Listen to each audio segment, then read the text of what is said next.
നമസ്കാരം. സാഹിത്യ വാർത്തകളിലേക്ക് സ്വാഗതം. ഞാൻ ആര്യ രാജേഷ്. പ്രധാന വാർത്തകളിലേക്ക്.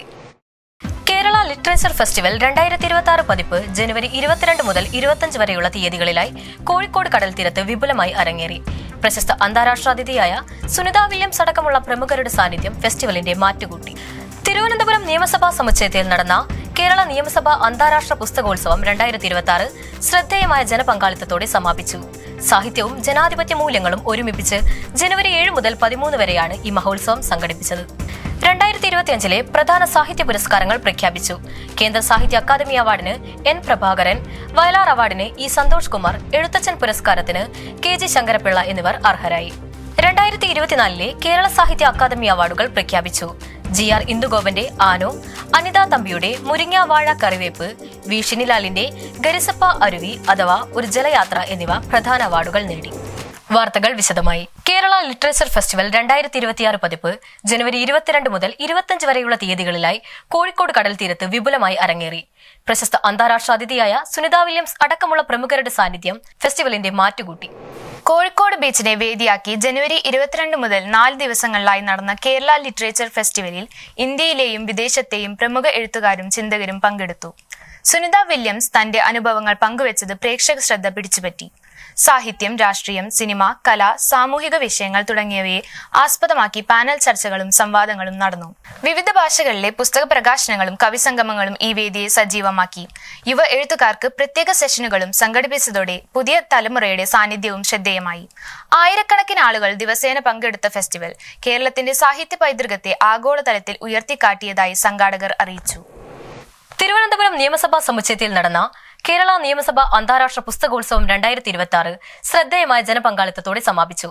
സാഹിത്യവും ജനാധിപത്യ മൂല്യങ്ങളും ഒരുമിപ്പിച്ച് ജനുവരി 7 മുതൽ 13 വരെയാണ് മഹോത്സവം സംഘടിപ്പിച്ചത്.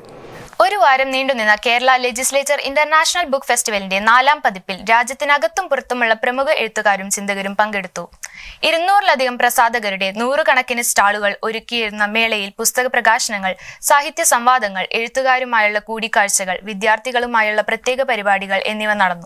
കേരള നിയമസഭാ മന്ദിരവും മ്യൂസിയവും പൊതുജനങ്ങൾക്കായി തുറന്നുകൊടുത്തതും പ്രത്യേക ആകർഷണമായി. 2 ലക്ഷത്തിലധികം പേർ പങ്കെടുത്തതായ സംഘാടകർ അറിയിച്ചു.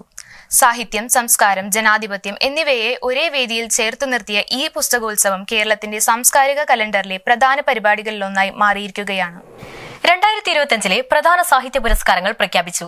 കേന്ദ്ര സാഹിത്യ അക്കാദമി അവാർഡിന് എൻ പ്രഭാകരൻ, വയലാർ അവാർഡിന് ഇ സന്തോഷ് കുമാർ, എഴുത്തച്ഛൻ പുരസ്കാരത്തിന് KG ശങ്കരപിള്ള എന്നിവർ അർഹരായി.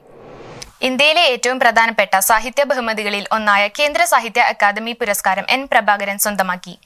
മായാ മനുഷ്യർ എന്ന നോവലാണ് പുരസ്കാരത്തിന് അർഹമായത്. Doctor AM Unnikrishnan, doctor K Jayakumar, doctor Padmanabhan Kavumbayi എന്നിവരടങ്ങുന്ന വിധി നിർണയ സമിതിയാണ് പുരസ്കാര ജേതാവിനെ തിരഞ്ഞെടുത്തത്. 2025 വയലാർ അവാർഡിന് ഇ സന്തോഷ് കുമാർ അർഹനായി. തപോമയുടെ അച്ഛൻ എന്ന നോവലാണ് ഈ നേട്ടത്തിലേക്ക് എത്തിച്ചത്. സംസ്ഥാന സർക്കാരിന്റെ പരമോന്നത സാഹിത്യ ബഹുമതി എഴുത്തച്ഛൻ പുരസ്കാരം KG ശങ്കരപിള്ളയ്ക്ക്.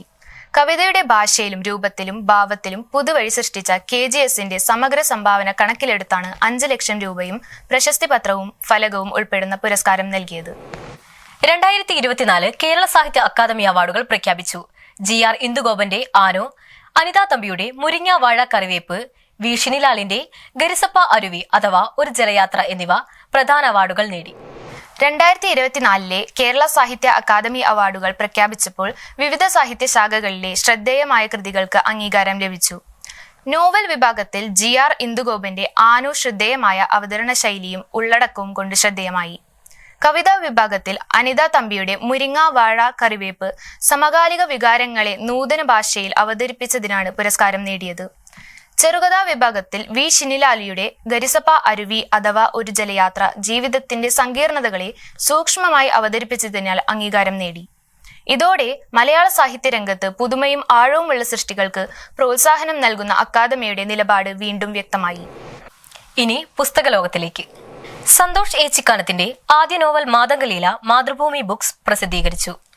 മനുഷ്യനെ മെരുക്കി അടിമയാക്കി വെച്ച ജാതി വ്യവസ്ഥയുടെയും അധികാരത്തിന്റെയും കീഴാള ജീവിതത്തിന്റെയും നേർചിത്രമാണ് നോവൽ വരച്ചുകാട്ടുന്നത്.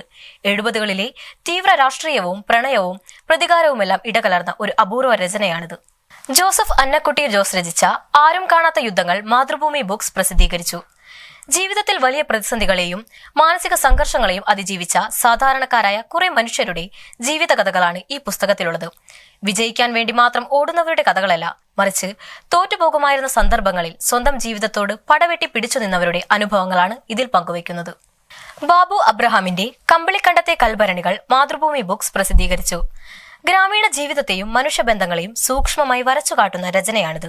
കമ്പിളിക്കണ്ടത്തെ കൽഭരണികൾ സാധ്യതകളുടെ വാതിലുകളെല്ലാം കൊട്ടിയടയ്ക്കപ്പെട്ടവരുടെ ജീവിതകഥയാണ്. ലളിതമായ ഭാഷയും യാഥാർത്ഥ്യബോധമുള്ള അവതരണവും കൃതിയെ സമകാലിക മലയാള സാഹിത്യത്തിലെ ശ്രദ്ധേയ സൃഷ്ടികളിലൊന്നാക്കി മാറ്റി. വാർത്തകൾ ഇവിടെ അവസാനിക്കുന്നില്ല. സാഹിത്യ ലോകത്തെ പുതിയ വാർത്തകളുമായി അടുത്ത മാസം. നന്ദി.